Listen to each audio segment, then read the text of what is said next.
are 1, 2, 3, 4. Oh, and Nancy Schwinn is here. Welcome. 5. Thank you. We are. Hi, Nancy. Hi.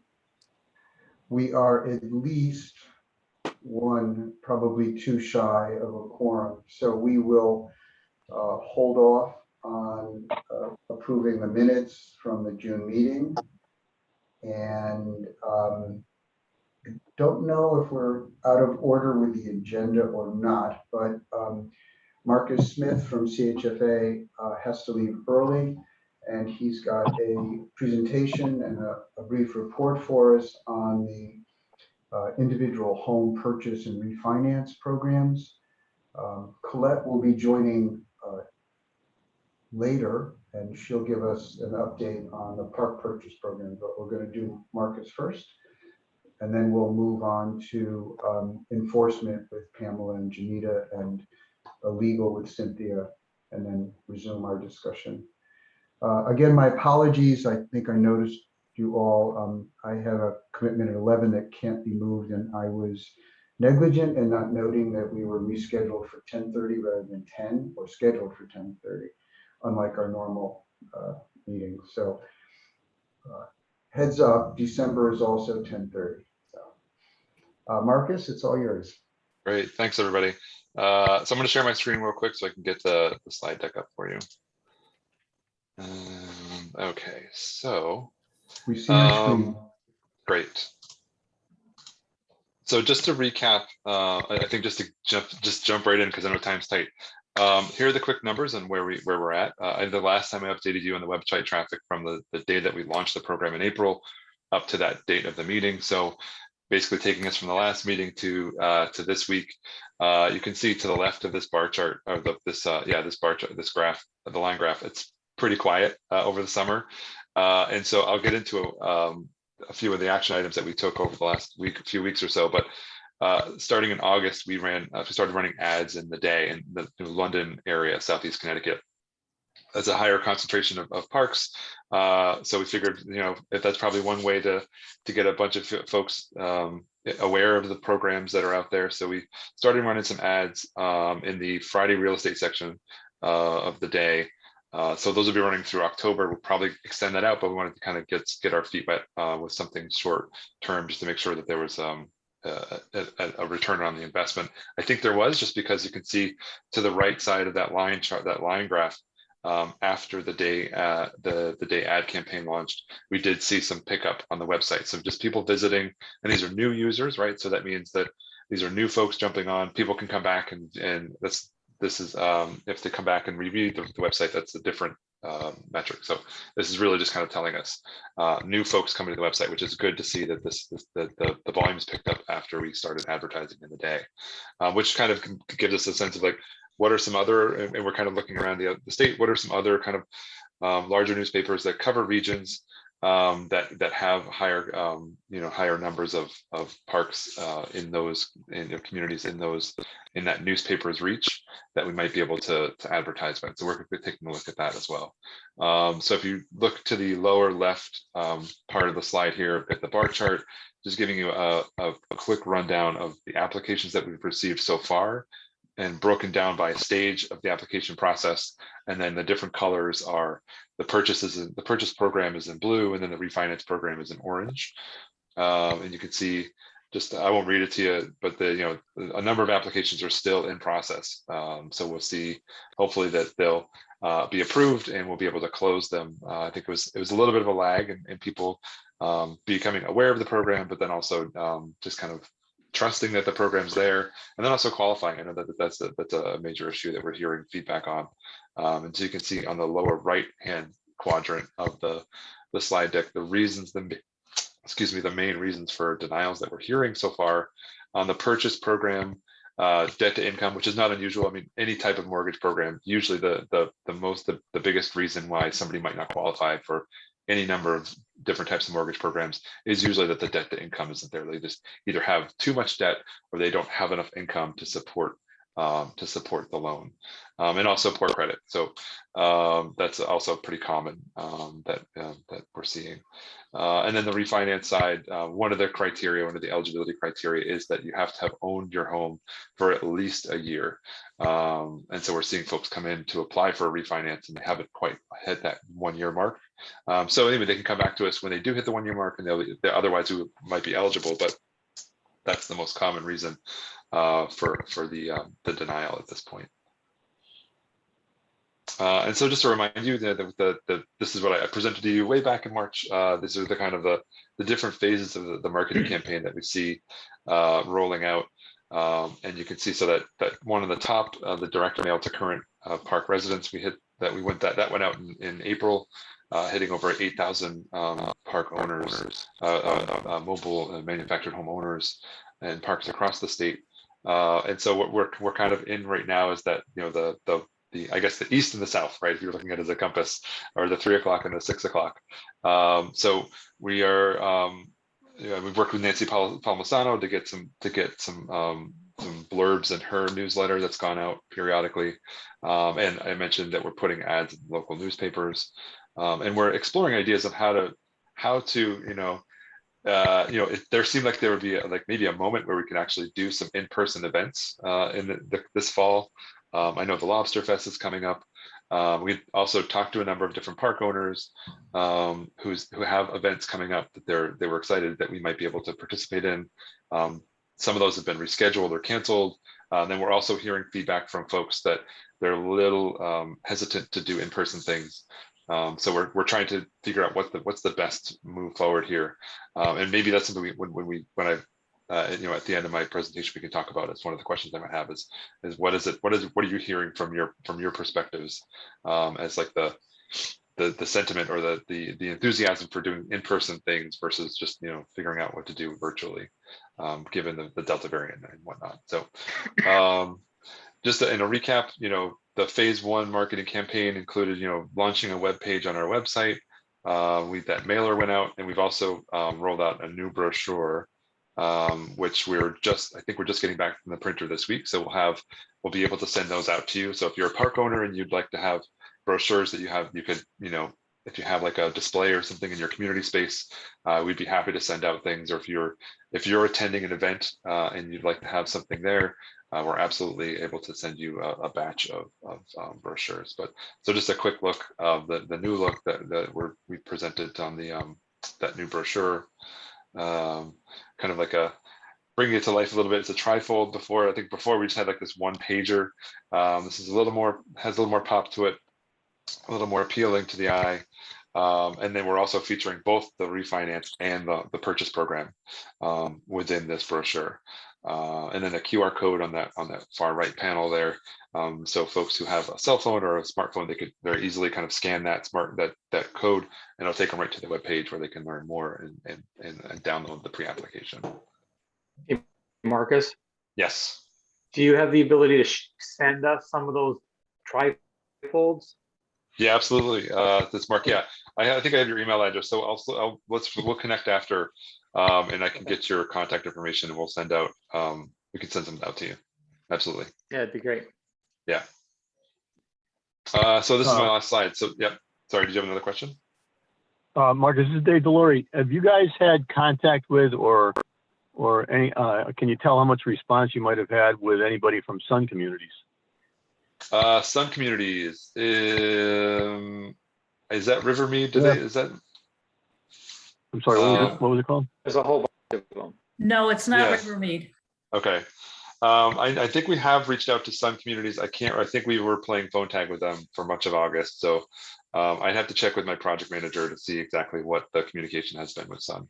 All right, I can follow up on that. Then I'll try to. I don't think I've seen anything in the newsletter that's gone out, but I know that they are aware of it. And I was hoping that they would, put a blurb in the newsletter, but it hasn't happened so far. Yeah. Can I get it? Can I go? So I can find this brochure online. We could probably put a PDF up on the website if you wanted. That way you can just download it if you want. Yeah. Yeah. I'll show it around myself. Okay. Yeah. 'Cause I know there's people, in my community that are interested in the Yeah. refi program. Excuse me, can I ask the people hold their questions for a minute and And so this is just like a quick recap. I added a few things based on the feedback that I got from you all at our last meeting in June, primarily reaching out to realtors. So we've contacted a few realtor groups across the state and got on their mailing lists and so they've got a couple of events, that second bullet down, realtor events that are coming up this fall. Eastern Connecticut is having an event in Boxwood, so we'll have somebody there from our home buyer team, and she'll have the brochures, and she'll be able to speak to the programs there. And then there's an October event for the New Haven and Middlesex Association in Guilford that we'll be presenting as well. We'll have the presence there as well. So and we're continuing to reach out to different groups across the state, the realtor associations across the state, to figure out what makes sense, again, in terms of like their in-person events. Is it a virtual thing? So it's all kind of up in the air as far as like what that looks like, but we are in contact with them. We had somebody on my team connect with a realtor in the Groton area, in the Southeast Connecticut area, to talk through maybe staging a community event at the senior center in Groton. And again, I think there's some hesitancy as to what the scale might be. So now we're thinking maybe we do smaller things, maybe like a pop-up at a senior event to do some, to offer information, answer questions about the application and that sort of thing. So we're thinking through where those community centers are, or the senior centers are, and what that presence might look like. And then that last bullet, it's kind of a fun thing. We're exploring kind of across all of the CHFA programs, but I think it might be a good thing to try to experiment with for the mobile and manufactured home programs, is this concept called geofencing, where we're able to, based on where a person's location, if they're looking at if they're checking out their social media at the time that they're in that certain location, they'll get an ad from CHFA. It's a little creepy, I'll admit. But it's something that's kind of cutting edge. A lot of organizations that are in this space are doing it right now. So we're just kind of dipping our toe in the water to see if it's just another way that we can get in touch with folks in a kind of a very direct, deliberate way, to let them know that these programs exist. So I'm happy to answer any questions. That's pretty much all I got. Marcus, this is Mark Berkowitz. Could I trouble you to go back to the first screen with the graphs? Yeah, something absolutely just jumped out at me, didn't make sense. Yep. It's only one application, but you see where it says application approved, owner declined? Yes. That's a refinance, so I assume that person's already a resident, so I don't understand how an owner can decline a refinance on a... Yeah, I don't know what they were thinking. I don't know. I could get the background on it if you're interested, for the next meeting, but I don't know what the thought process was there. I mean, they went through the process of applying, they got approved, and then just kind of backed out. They just didn't want to move forward. So again, I'm not sure. I think it might have been that they were planning to sell anyway. I feel like that's what that was. Yep. Instead of refinancing, they just decided, I'm just going to sell it, and that might have been the reason. Okay, all right, thanks. Yep. On the outreach thing again, Marcus, the Sun Communities was headquartered Jensen's was headquartered in Southington, and they had 5 parks in the Southington Plainville area, and there's a free paper that comes in the mail that a lot of people read. I believe it's a Southington Reporter or something like that. I can find out where it is, but it comes in the mail, and I think a lot of residents thumb through it. So if you're not getting response any other way, I can look into trying to put you in contact with them somehow. Yeah, we've done a lot of like mapping out the different papers, the freebies, and the things that come in the mail, and obviously the larger publications. So I'll check in with my project manager. She may already have this one on our radar. I know that 2 of the closings, jumping back to that bar chart, the 2 that have closed, the one refi and the one purchase, they're actually both in Southington. So I'm wondering if that gives me a sense that there may be whatever word we're able to get out there is connecting with folks in that area. Good. So I can double check. Maybe we do kind of we focus in on that area for now, or just kind of look to those different resources out there. I'll send you the name of the thing. I have it at home. Oh, great. Thanks. Yep. Yeah, Marcus, I just want to thank you and your colleagues for this incredible effort. You've been just amazing from the very beginning.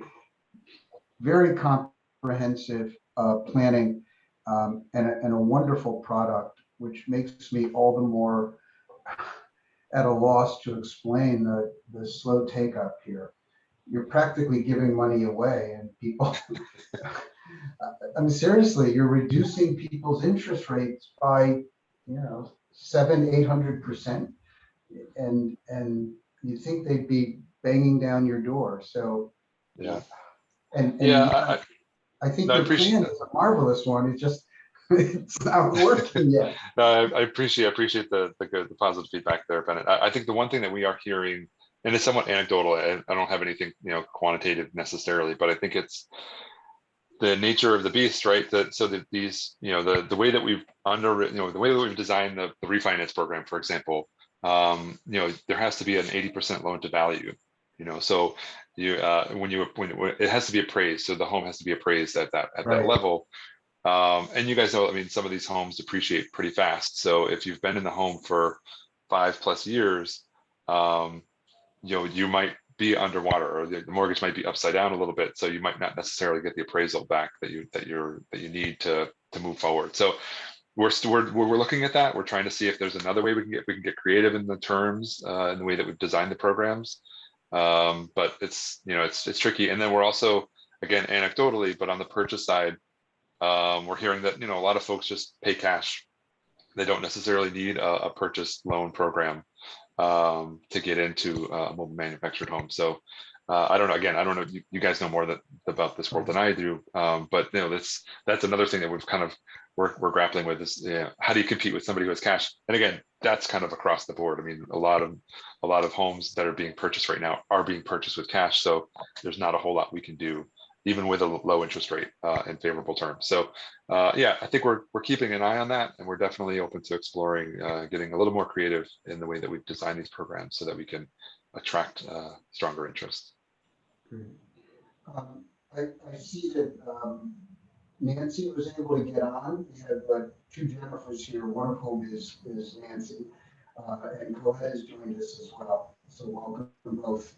I'm going to declare that we now have a quorum and would like to get a motion on approval of the minutes of our meeting of, what was the date? June 9th. June 9. June 9, meeting of June 9. Can I get a motion for approval of the minutes?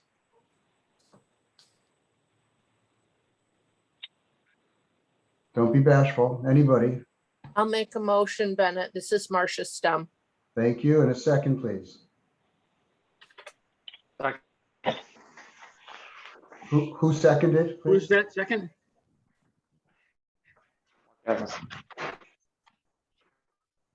Bob, did you get that? No, I did not. Can we have a second? Any member will do. I'll second. This is Mark Berkowitz. Thank you. Any corrections to the minutes, additions? If not, all in favor, raise your hand or say aye or do both. Aye. Aye. Aye. Any objections? Abstentions? Minutes are approved. Thank you. As I said, we have several of us, including myself, about to hop off. Marcus, we greatly appreciate your presentation, and Colette, if you don't mind, we'll continue discussions and questions about the park purchase and refinance during your presentation or after your presentation as well, for you to relay, or you can direct us to put them in writing to Marcus afterwards. But I think we have to move on. The folks from the department need to get moving. So I would like, with thanks to Marcus, would like to call on Pamela and Janita to do the inspection and complaint reports, and then Cynthia with the legal report. And at this point, Mark B, I'm going to thank you for stepping in, and my apologies, but I will follow up with folks on the rest of the meeting and make sure that if there's a follow-up activity, everyone here gets copied. So thank you, and stay safe. Thank you, Ben. Thanks, Bennett. Thanks, Bennett. Thank you. So why don't we start with the complaint report? Sure, and I'll let Janita, this is Pamela Brown, Director of Investigations for the record. Janita Hamill will report out for the quarterly report. She does have to get off, so I will let her go first. Very good. Thank you, Pamela. For the council, the report goes from June 1st of 2021 through August 31st of 2021. During that time, we had 6 cases. 2 were open, 4 were closed, and 1 of those cases was forwarded to legal.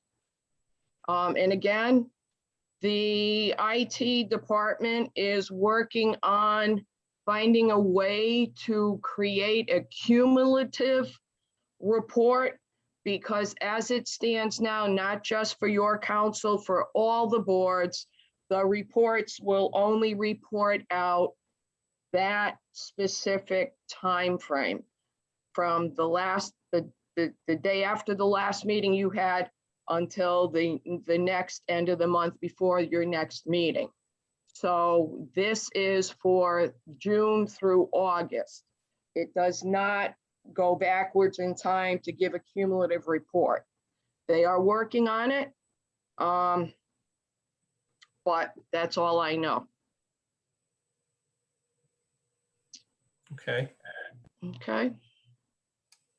Were there any common issues on the complaint report? I'm just looking at it now. Looks like most of them were closed or withdrawn. So there only looks like there's a couple that are ongoing from what I can tell. During this time frame, that's not counting ones that are still continuing from prior. Got it. It does, unfortunately, the reports, and I explain this to not just to the Mobile Home Council, but to all the boards and commissions that I report to. They're working on it. When they get it, I will gladly run a cumulative report that will show everything that's still open to now, but the system is not designed to do that, unfortunately. I see. Janita, at what point in the process can the council get access to more detail about the complaints? In other words, when the complaint is closed and it's no longer pending, does that mean we can never get more detail, or does that mean it becomes available for more detail? Because it's really impossible for us to understand what are the kinds of issues that are coming in as complaints just from a disposition that doesn't really have any detail as to the disposition. Unfortunately, I'm looking at my screen. I believe that this is Rafi Podlowski. Yeah, this is Rafi. Yes. Okay. I'm sorry. After the file is closed. So you said that 4 of the files of these 6 are closed, if I understood you correctly? Yes, sir. So can you either tell us or include in a report what was the nature of the complaint and what was the resolution? Are there columns in the report that show that? Yeah, there's columns that'll say there's not resolved or disputed facts, closed, or closed or withdrawn. In the resolution notes, I can always ask that the investigator put a little more information. Yeah, I mean, that'd be really helpful. I mean, just as an example, if, you know, if a complaint was about who was going to pay for the repair to the water line, or if the complaint was about trees, or if, I mean, whatever the kind of, you know, that the roads were no good or whatever it was, it's helpful for us to know what kinds of complaints are coming in and how they're resolved. So just saying that there's a resolved or a factual dispute, it doesn't actually tell us anything about what the issues are in the parks that are reaching that are reaching the point of department intervention where people are complaining. So anything you can do, if that's the column, then that would be fine. But anything you could do that would, I think at least, would be helpful to everyone if it could more in greater detail explain what the complaint was and how it got resolved. Oh, That just for people know, that's one of the ways we've been able to deal with issues in the past, because, for example, we had extensive discussions in the past about who's responsible for the water, for the water lines at what point, and that was because we knew the complaints were coming in and those were disputes, and then it allowed us to make recommendations to the department about those issues and where we would all discuss those. So this is Pamela. As a director, I'll take responsibility for that. Generally, in our board reports, there is a resolution column that will provide that information. We are having somewhat of a difficulty, as Janita mentioned, with this report, but I will make sure the next time that this report gets circulated to you that that information will be contained therein. Okay, great, thanks. I have a follow-up to that. This is Dave Delory. Once the complaint has been closed, does it become public record? Yes, it does. Okay, so is this something that you could just request from the DCP, or will we have to FOI it, or how would that happen? It would be through Freedom of Information request. Okay. All right. Got it. Thank you. Mark, this is Marcia. Could I raise a question to the panel? I have a resident who is looking to help on her rent through the Unite CT fund. And her difficulty has come, she owns her mobile home. When she's applied to them, they want verification from the landlord that me, in this case, owns lot number 30 XYZ Park and that she's renting from me. All the verification that I've been able to submit, i.e. my tax bill, my property records, the lease, does not say that I own lot number 30 XYZ Park. So they have declined her to get any assistance to help pay her rent, even though we have explained multiple times, we own the whole park. We own all of the park that all of these units are on. And her latest thing that she sent on her appeal, my poor tenant, was from the Unite CT Department of Housing that says, from reading the notes, the proof of ownership in the file was not adequate. And then goes on to say, if your current landlord will not provide the documents, you can move to a new location with a new and Unite CT would underwrite to provide a month's security and 3 months prospective rent. Any thoughts on how I can help this woman along? Marcia? Go ahead, I'm sorry. Go ahead, Rafi, go ahead. Well, the legal aid programs have been in frequent, enormously frustrating contact with the Department of Housing about how they're running the program. And so this is apart from what anybody else is doing. I would appreciate it if you could send me that, because I'm involved in like almost weekly meetings with the department and where we end up talking about some of these issues. What you're getting is an utterly inappropriate application of a general rule to a specific situation that it has no relevance to, because one of the ongoing issues has been the way the way Unite CT is being interpreted, it's not mandatory on the landlord.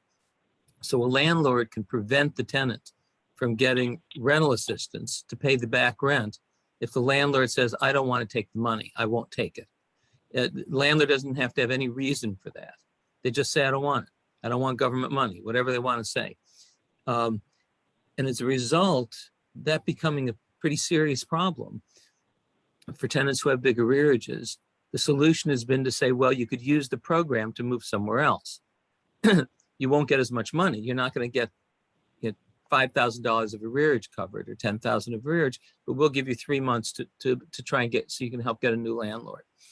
So they are interpreting what's going on as a landlord, that is, say you, refusing to accept the money. How do they know you're refusing to accept it? Because you failed to complete the form in an appropriate manner. So given that, they are telling the tenant, we can't do anything to make the landlord comply, but we can give you money to move. Now, that's like idiotic in relation to what the actual situation you've described is, because you're actually a cooperating landlord. And right. And so they need to know that this kind of thing is happening. And if you send me something in writing, essentially what you've just said, I will forward it to appropriate people. There's the director of the program is a woman named Dawn Parker. And apart from anything else you do, you should directly email her. It's dawn.parker@ct.gov. Rafi, excuse me for 1 minute. Excuse me, Marcia, it's Jennifer. I put it in the chat. Okay, I'll look for the chat. It was kind of hard with everything going on. Do you want me to email? Do you want me to send you an email with that information? That Okay. Sorry. Okay, I will do that. Sorry, Rafi. And Dawn can very often break through the problems and just make the thing work for you. The other thing that, since you brought this up, and it's not on the agenda, but it's really important for park owners to know that this program applies to people who own homes and mobile home parks but are behind in the rent. That the landlord, which would be the park owner here, can apply, can do the initial application. To complete it, both parties have to fill in some of the information, but the tenant doesn't have to start it. The landlord can start it. And in addition to which, the department is, through some policy changes, has started a process of offering larger landlords at least the possibility of batching. So, for example, if you've got 9 units that are in arrears, that you could do I think they may technically still be 9 separate applications, but you can effectively organize applying for 9 at once. You're going to have to get cooperation from 9 tenants in order to ultimately get the money. And the dollar amount for mobile home parks, the maximum is probably not all that significant, but over time, the maximum has been raised from $4,000 to $15,000 per unit that you could get. The bigger limit may be that the department will only give back 12 months. So if somebody is 15 months in arrears, the department's only going to cover 12 months. There's provision for requesting exceptions to that rule. But, but one of the things that can really make a difference, I know there are not a huge number of evictions for mobile home parks, but if the evictions are based on back rent, it seems to me park owners, and I would hope that the association would work on this, should really kind of systematically make sure that those tenants are in fact applying or apply for them. And right now, because the governor has an executive order in effect, you cannot bring an eviction based on non-payment of rent without first, as a landlord, without first applying. But you can be proactive. You don't have to wait till the point in time you're about to bring an eviction. Okay. But you can get an application started. And for a long time, the money wasn't moving, but it's moving now. And so the department has done a lot of good things to make the program much more workable than it was at first. And so we're now seeing successes after a long period when there wasn't, when it was much harder. So I really encourage people to take advantage of that and not force people into eviction. And The park owners will get the money. But anything like this, where they're over demanding documentation and then refusing to accept reasonable documentation, that Right. you need to involve yourself, because the park resident is not able to do that for you. I mean, they may not have the skill to do it, but they also may not understand what it would take to satisfy the department. But someone needs to educate the department on what's reasonable to request in a mobile home park. Thank you, Rafe. I appreciate that. We've been working with her for, I bet you, 4 or 5 months now. And we've submitted all our information.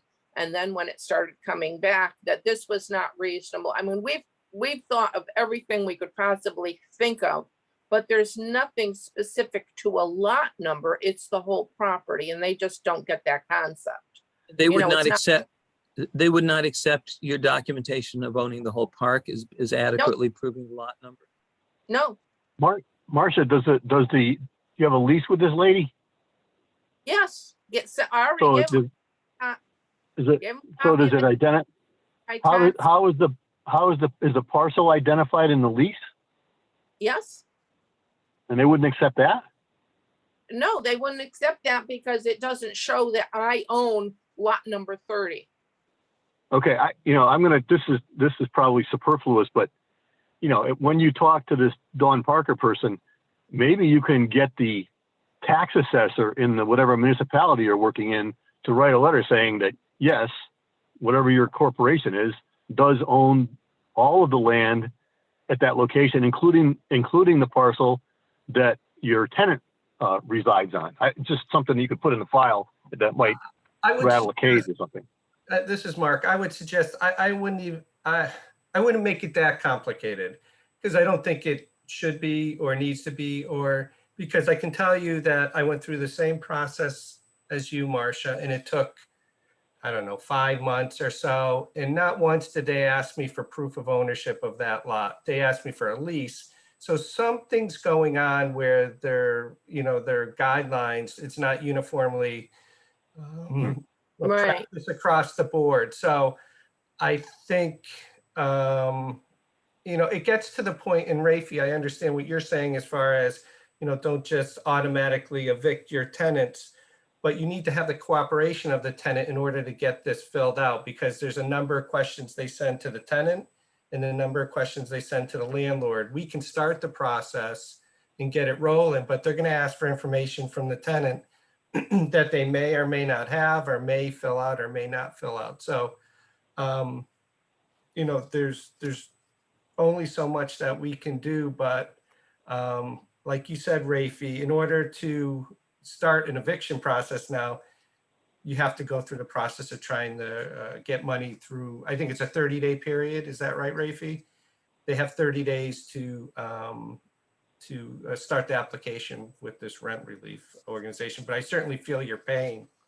And it's she's and we've submitted and sent all the information on the application online. We've submitted information for her to help her out, because she's maybe not all that tech savvy. But this was just the email that I got yesterday, and I said, oh, I know the group I'm gonna put this out to. So, Our license. Marcia, do send me that, and I will do something with it. But do the other things. Don't rely on me for anything. But I will make contact based on what you said. We've applied for 8 people. 3 people have gotten approved. We've received money for 2. Mm-hmm. And we have 2 tenants that are refusing to participate. Sorry, who's talking about that? Who's talking now? Mark Asnes.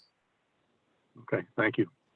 The department now has staff that allegedly will try and intervene where there's non-participation. I think with either the tenant or the landlord, to try and convince them that they should participate. I'm not sure how thoroughly that's being done. But I know the issue has come up in the context of non-participating landlords, and I know the department has said they themselves will try to make contact with the landlord. I don't know if they're doing the same with a resistant tenant. But I think in some of these cases, somebody has to push the department, and I don't know. I mean, it's a problem. It's a very genuine problem, and on both sides. I mean, from both angles, both the landlord and the tenant angle. And there's only so much you can do. I understand that. Rafi, thank you for those comments. And Jennifer, appreciate you putting that contact into the chat, which it sounds like that's a good point person to start with, Marcia, as far as the decision you got to get an answer on, hopefully to turn that around and get a better answer, better outcome. You're welcome. Let's go to our update on inspection status and plans for implementing the new legislation. Is there somebody Mark, to that? Mark, is Pamela Brown and Juanita still on the line? Janita had to attend another meeting. I am still present. Pamela Brown. I have a question before we move on to the next item on the agenda. Do you have any information on the status of the park on Waterbury Road in Thomaston? The owner's name is Thielen, and I don't know if the complaint was filed prior to August 31st, but I know the department has been dealing with this individual, and I'd like to find out whether he's licensed. I would have to look that up, but if it is an open complaint, I would not be able to talk about it in this forum. So if you want to email me separately, you can email me. I will put my email in the chat. You should have it though. I would appreciate that. I will email you with information that I have. Well, let me just Dave, let me step in for a second. That's public information. You can go on. I understand, Mark. I've done that the last time I checked, which was probably about a month ago. There was no license issue in his name, and he's been collecting rent there since last December, January. And I believe that there has been some interactions between DC. Well, what's his name? The DCP inspector has gone on, has told tenants over there that it's being looked into, but we can't find anything out about it. Has anyone submitted a formal complaint? I spoke to the gentleman this morning. I'm not sure what his date was, but it was within the last week, so it might be after the 31st. Okay. If you could just send me an email, I just put my email in the chat, and just send me what you have, and we'll go from there. I'll do that. Thank you. You're welcome. Great. Pam, are you able to speak to the inspection status and how you'll be implementing the new legislation on inspections? Well, as far as the new regulations, I haven't seen them yet, but the intent of the changes in the statute was to allow for annual inspections and to be done randomly, rather all at once, to meet the licensing renewal requirement. So that we'll be spreading out the inspections over the course of the year. If that answers your question. Yeah, I guess the question would be how is that coming along? And, I don't know from the park owners on the call if they've gotten all their licenses yet. Okay, I'll have to double check on that. I believe that we had completed all of the inspections. I would say at least 90% of them. This year was a challenge because of the pandemic and getting out there in having the PPE. We do have that. I did a couple of inspections. Actually, I did 12 of them myself because it is a burden for us to do them all at one time during the course of the year. We all have our other areas of responsibility. So I will go back and look. Janita is a project manager on that. I haven't heard anything different from that. So we should be actually in the phase of re-inspections where we have found some deficiencies. Those should be taking place, and the owners of the park would have received notice by now. And they should be making changes and coming into compliance at this time. Okay, very good. Thank you. Is there, I think we're at the point here where we're just looking at whether there's any old business or new business to tend to here. Am I forgetting anybody as far as reports go? Colette, were you going to report? Sorry, this is Cynthia from DCP's Legal. I can give you an update on the status of Country Mobile. Oh, Yes. perfect, great. Yeah, they did close the sale. The new name is under Carriage Club Holdings LLC. And they passed inspection. They put in their application timely after the sale closed on August 19th. And they were inspected, they had their license, they passed inspection. And so that sale is finally closed, which also means that the receivership is closed. The receiver. I'm sorry, who's the new owner? It's called Carriage Club Holdings LLC. Okay. Yeah, and the receiver filed their last report on August 30th, so they're officially discharged per the court order from July. And you know that's all I have to add. The Country Mobile administrative appeal is still ongoing, and that's kind of winding its way through civil court process. But as far as the sale and the receivership, that's all done and closed. That's great. That is great. On the earlier, someone mentioned that one complaint was referred to legal. Yes. Can you tell us anything about that? Where it is or what it involves? I have several open mobile home parks. I believe that was with Berkeley Place, the one that was most recently referred to me. I made contact with them so far, but that's all I'll say right now because I'm still in the middle of going back and forth with them and figuring out the details of that one. Can you tell us where the park is located? That one, hold on.